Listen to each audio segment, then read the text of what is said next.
So hi there, me again. So I'm doing these little shorts as I'm kind of doing up my front brakes on my 2013 Hyundai Genesis, getting it ready for Turo rentals, and just doing up its safety requirements as kind of stated by the Ontario government. So we're going ahead and we're doing that right now.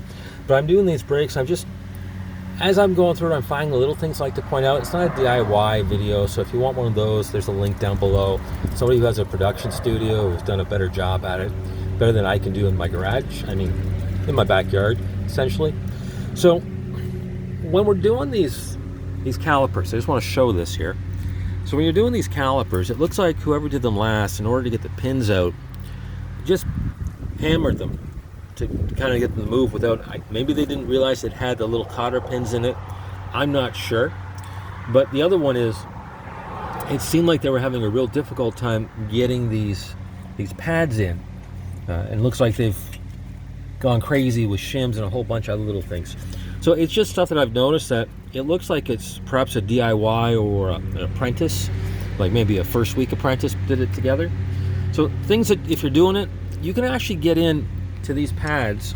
You don't need the tool, by wedging in a little screwdriver just to get a little bit of a start. And you gotta remember, we're not keeping these rotors, so I could scratch them up as much as I want. I'm not keeping those pads. I can scratch them up as much as I want. There's no damage to be had here. So by hammering that in and just getting a little bit of a lip, I can take a good old-fashioned pry bar. Then I can get the pry bar in there and just kind of wiggle it out so that it closes out this caliper. So you can see it's pushed it in, and it's pushed the other side in really nicely. So again, you don't have to take a hammer to this to make it work. The other one, if you want to get started without using the pry, a little C-clamp right here and on the edge of the pad works really well. So again, it's one of those things where there isn't really a proprietary tool required. It's just some of the basic brake tools like a C-clamp, a pry bar, a little screwdriver, a pair of needle nose pliers, and you've pretty much got this brake job down. It's a fairly straightforward job to do.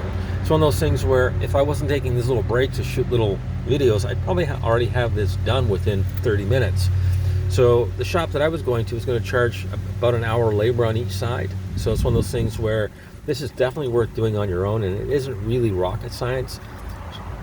Go over the videos, you'll get an idea what it's all about. A very basic socket set does it. But I just want to point out that, again, you don't have to take a hammer to something to get things loose. Usually there's a step to do it. So again, just wanted to review that. Have yourself a pleasant and enjoyable day.